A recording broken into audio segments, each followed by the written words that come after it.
I don't read the news at all. I don't know what's going on because you know what I do? I chat with people like you who consume all that shit and you feed it to me and it gives us something to talk about. So wait, I got to carry your fucking stress? What the Exactly. fuck? I'm on cloud nine. Okay, so yeah. Record the intro now. So what did Milkless? Because I think we start with the name. Two dads. We love our kids, but then we also need them to know that we're like pretty cool and it's not like a wimpy podcast. So, hey, hey, Milkless. Hey, welcome. Hey, Milkless. Call the audience, Milkless. What's up, Milkless? Max coming at you. What if that's it? That's our first take. On this episode of the podcast, we are going to talk about the worry and stress that inevitably comes with being a parent. You love something that much, you worry about it.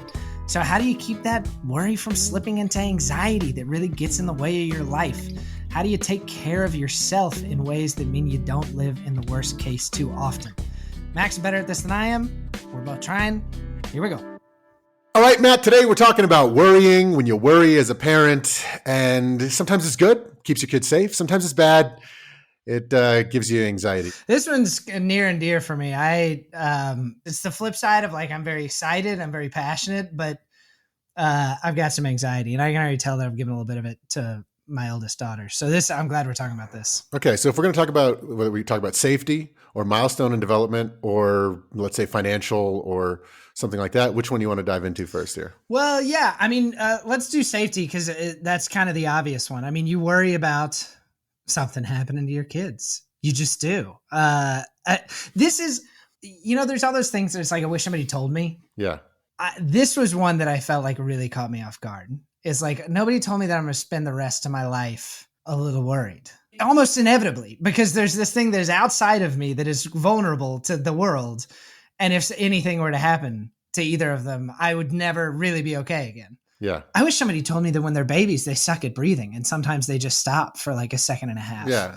Oh, yeah. They're literally like a guy with sleep apnea, like. Totally. It's like, whoa, come on. Totally. That's like the first thing I tell to anybody that has a baby. It's like every once in a while, they'll stop breathing for like 2 seconds. Your life's not over. It's just they've only been doing it for a month. Well, I think that what catches us off guard is that like, you're all excited about being a dad or a parent. Oh, you have this baby.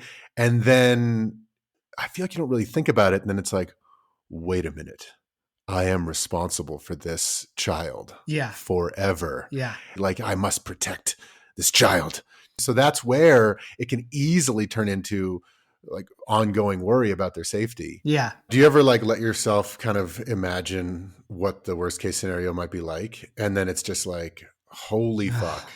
Yeah. And then if you're not in a good space mentally, whether you're stressed out with work, you're tired, hungover, whatever, those thoughts can, make you really stressed out in a bad way. Yeah, they can. I don't know any way to totally dodge it. Yeah. I think there's ways to mitigate it. But when you care about something that much, you worry about it.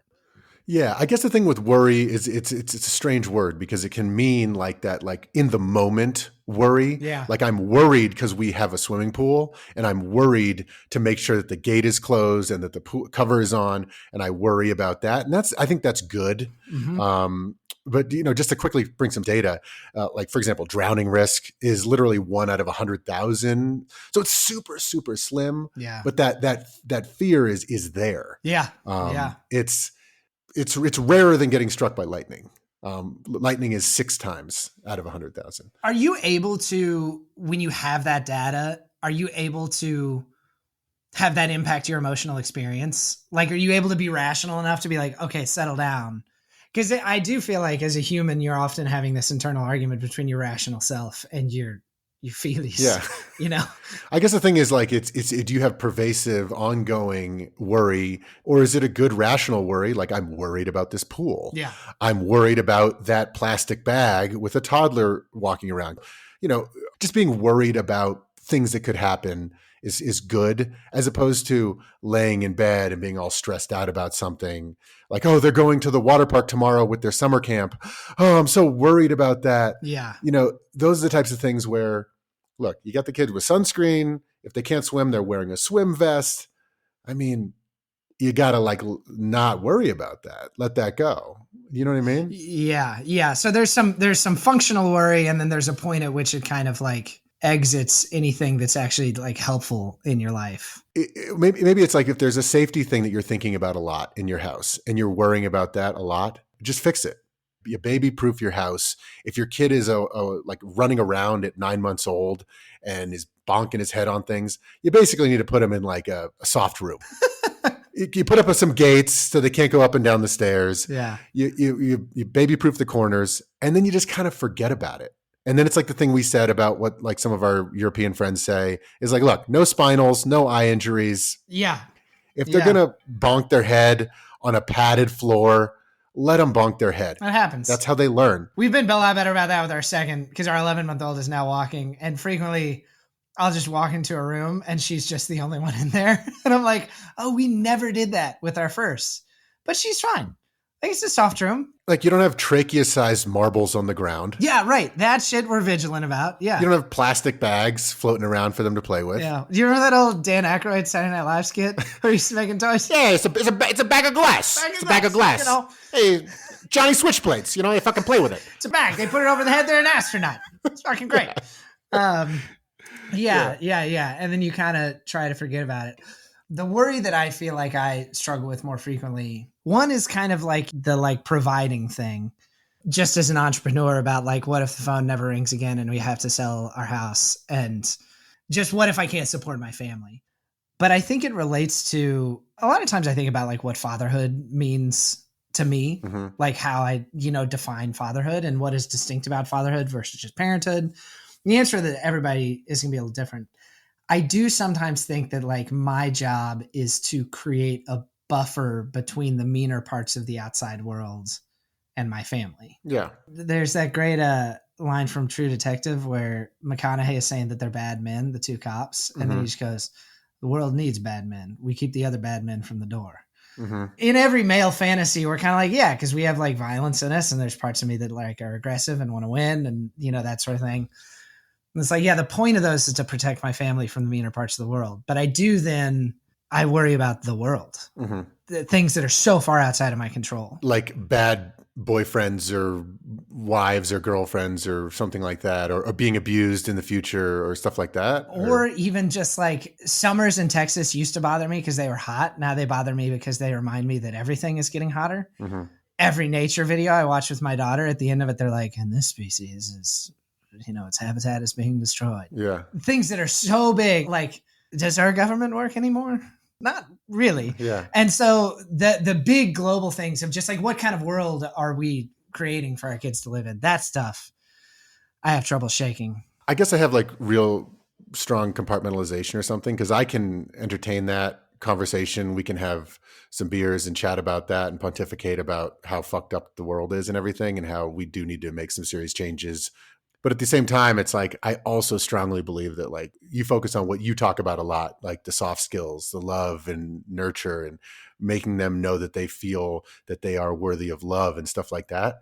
It's like, let's say it turns into a post-apocalyptic world and there's no power grid and we're like in a zombie movie. Like, we'll do it. We'll do it. We'll figure it out. You know what I mean? And like, yeah, we haven't been through a ton of bad shit in our life, but we both have some stuff that's gone through our lives, and like, we turn out okay. You hear about people all the time, go through whatever and they turn out okay. Yeah. I think that if we give the kids the tools to be super resilient, confident kids, knock on wood, but like, so something bad happens to them, like the best thing we can do is just set them up so that they can handle that in the future. Yeah, it's totally true. I do. Those big worries. I mean, other than like trying to be more environmentally conscious and, trying to stay informed enough to vote in ways that I believe in and stuff like that, there's not that much you can do. So that does kind of fall into the category of low utility worry. Well, I don't have the answer, but I know that there is that quote or some proverb where it's like,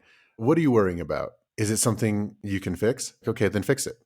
If it's not something you can fix, it's not worth worrying about. Yeah. And I'm such a fixer that I love fixing problems. And if it's not, it's just like, okay, we'll just roll. I trust tomorrow, Max. Yeah. I trust like us in the future. Yeah. We'll get through it. And then I just don't even think about that type of stuff. Yeah. Well, this goes right into a 2015 study out of the UK. Mothers who had been diagnosed with anxiety disorder reported that their parental responsibility beliefs were way more like it was their responsibility for their child's actions, outcomes, and well-being than parents who scored within the normal range for anxiety. So whether that's correlation or causality, I don't think it really matters. Yeah, that's interesting. It goes back into like recognizing what's in your control and what isn't, because so much of the how life goes for your kids is not in your control. It's just not. Yeah. Well, and what I worry about with my own anxiousness is passing that along to your kids, because to my kids, because they just watch you so closely. And I don't want my daughters to grow up thinking that the world is a scary place, or that, we're kind of in some kind of decline, which is, I think, a lot of Americans, I think, feel that. Whether or not that's true, I think a lot of people feel that. I think COVID really shook everybody. I mean, I kind of feel like we almost can't talk about this without acknowledging that, like, hey, remember a few years ago when there was a global pandemic like we have not seen since the 1920s? And it fucked with everybody. Yeah. It just did. I think more than we know or care to admit. Fundamental things about your life just overnight were like, no, you can't go to the store. Yeah. And then there's massive civil unrest in the United States. There's like our democracy felt a little like, and all that happened in the space of like 2 or 3 years. And it was enough to make anybody feel like, oh, this stability that I've always just assumed about life is a little bit of an illusion. For sure. I think also, though, because we saw it from a different lens, because we were in Amsterdam during the pandemic, it was just kind of like not as big a deal. Like, it was a big deal, but it wasn't like, it was like, no, this is fucking serious. Wear the masks. Here's what we're going to do. But it didn't get so also wrapped up in politics. Yeah. Which was kind of strange to kind of see what was going on in America. And Yeah. it was like, wow, how can a disease be political? So I think it got extra strange in the US. But I think that's a normal feeling. That's a mammalian response of like, we provide shelter for our little baby animals. Yeah. And we protect them from the big wolf and from the rain and from the dust storm. Yeah. And, from all that shit. So yeah. It's a normal sort of thing. I guess it's that you set up those guardrails and those protections, and then can you then exist in there and have fun? There's this great Wendell Berry quote. I'm going to butcher it a little bit, but it's something like, be joyful because it is humanly possible. Mm-hmm. I am really seeking that these days. I feel like that has been the longest tale of COVID for me. It's just this feeling that like things haven't been going well, like that there's this trend towards like chaos and things kind of falling apart. And I really don't want to feel that way. And in moments I'm able to rationally check myself. I'll be like, well, God, we have a house. There's food in the pantry. Everyone in my family, like knock wood, is like pretty healthy. Things are good. Like that was the helpful thing when we were in Ireland. We'd visit these like castles and be like, this family built these walls because like periodically the English would just show up out of nowhere and attack them. Yeah. And then some of them would die. And then some of them would be homeless. It's like, that's the level of stability that has existed for most of history. And what we have now is this massive aberration, but it's lowered our tolerance for chaos. And I think the balm for that you articulated very well is like, trust yourself, trust your family, trust the things that you're equipping your kids with, because there are some things that are out of your control. But if you trust yourself to like meet those as they come, then they maybe cause the normal amount of worry as opposed to that perpetual. Yeah. And also, I got this from 4 Hour Workweek from Tim Ferriss, but like he in the book talks about a low information diet. Mm-hmm. I don't read the news at all. I don't know what's going on. Cause you know what I do? I chat with people like you who consume all that shit. And you feed it to me, and it gives us something to talk about. So wait, I got to carry your fucking stress. What exactly? The fuck? I'm on cloud 9. Like it's a low information diet, and then I can focus on the things that matter around here. Because I don't know, especially with the news, the 24-hour news cycle.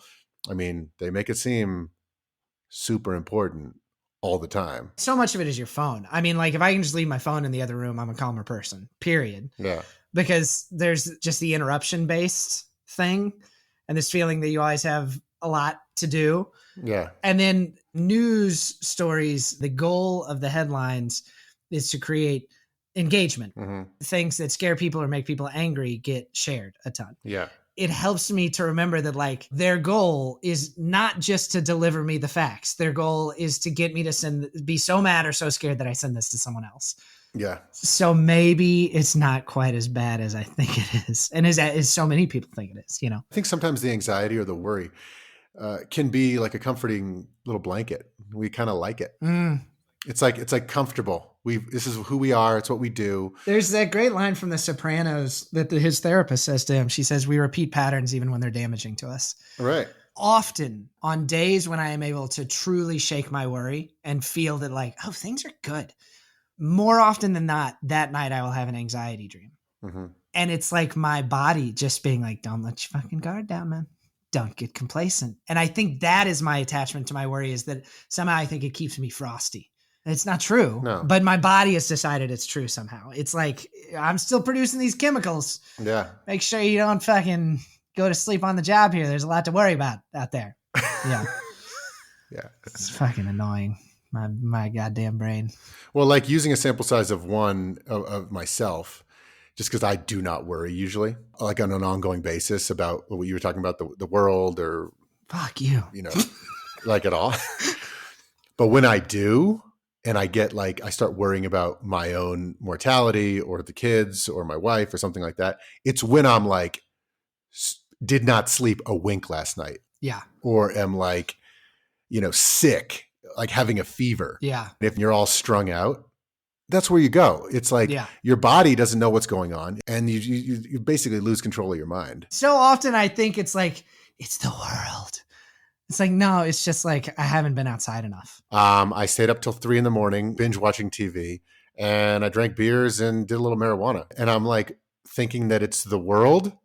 Yeah. Come on. What'd you watch on TV? Oh, is this thing about the serial killer of...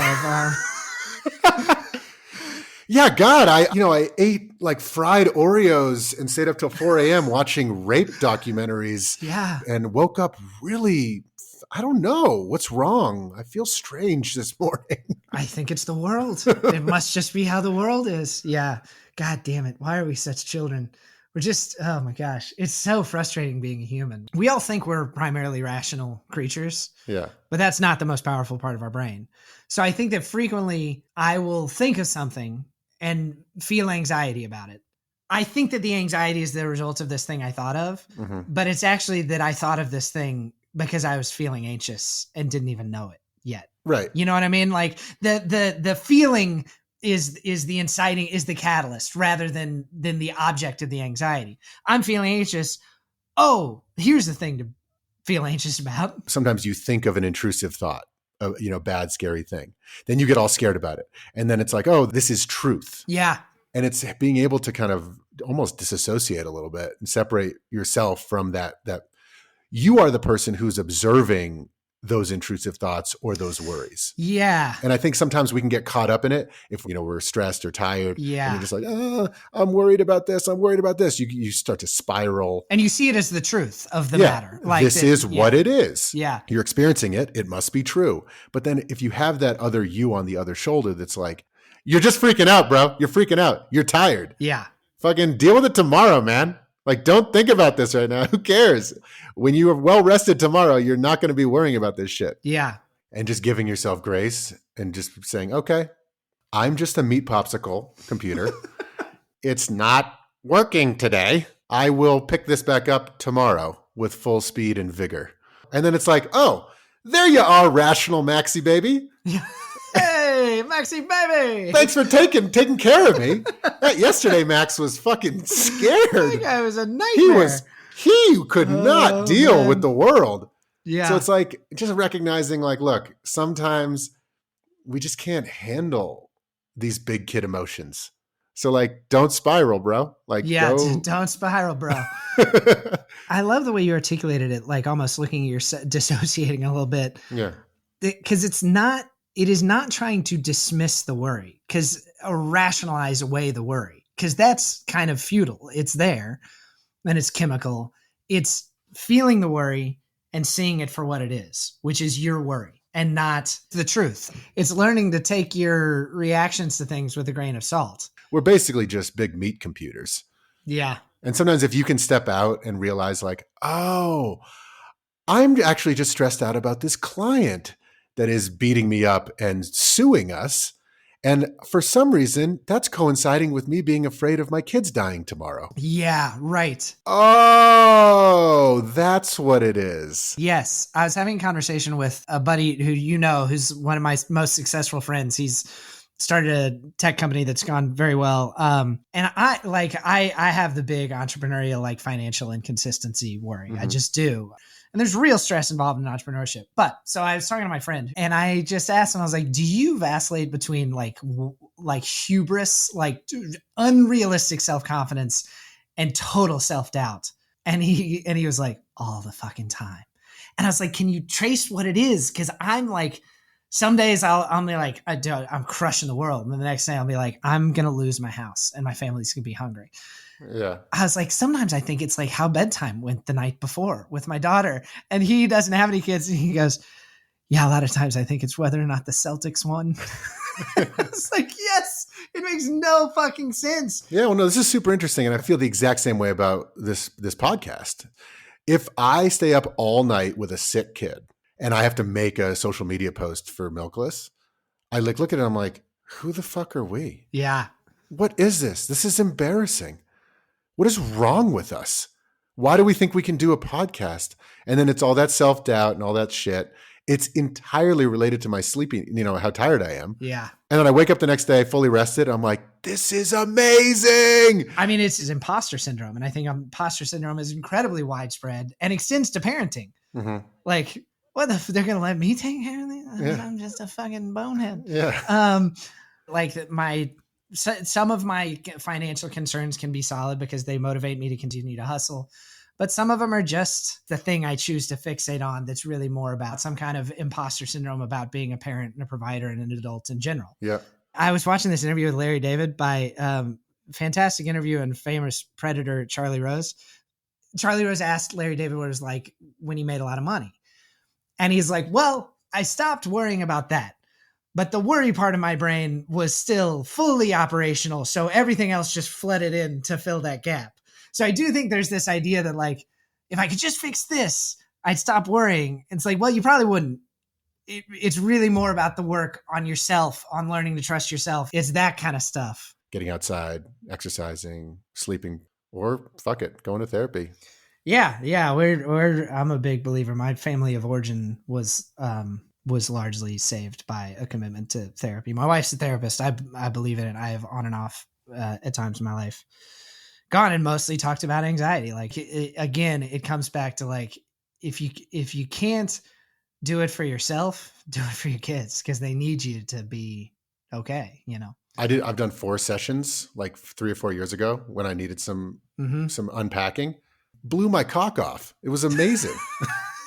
Loved it. That's just how we need to talk about it more. Not like, oh, it's really enlightening just to get more dudes to go. It's like, are you, dude? I fucking ripped some therapy and it blew my cock off, man. Yeah. It was like a blowjob for my brain, baby. Did it have me some stuff that I was dealing with about my work, some stuff I was dealing with about my father, and we just like talked about it. And I was like, oh, great. And I actually just navigated it, figured it out what I needed to figure out. Almost just with like a guide in a way. Mm-hmm. Yeah. And then at the end, the therapist is like, yeah, you're good. And I'm like, yeah. Oh, no, but I want to keep coming. This is on my insurance and this is like really fun. I get to talk about myself for an hour. Nobody will stop me. She's like, I think you're good. I'm like, oh, well, I'll be back. But therapy's awesome. Especially like some people, especially if you have that self-awareness where you realize like, okay, my anxiety or my worry about X, Y, and Z is kind of unsustainable at this point. Right. But how many men don't then go to therapy? Most. Yeah. I mean, you hear all the time and I think it's getting progressively less and less like this with every generation, but the only acceptable emotion for men to feel is anger. Mm-hmm. And we grew up with less of that than our dads who grew up with less of that than their dads. But we grew up in a time when like the 2 adjectives that were used to describe the noun was pussy and the adjective was gay. Yeah. Those were just synonyms for like weakness essentially.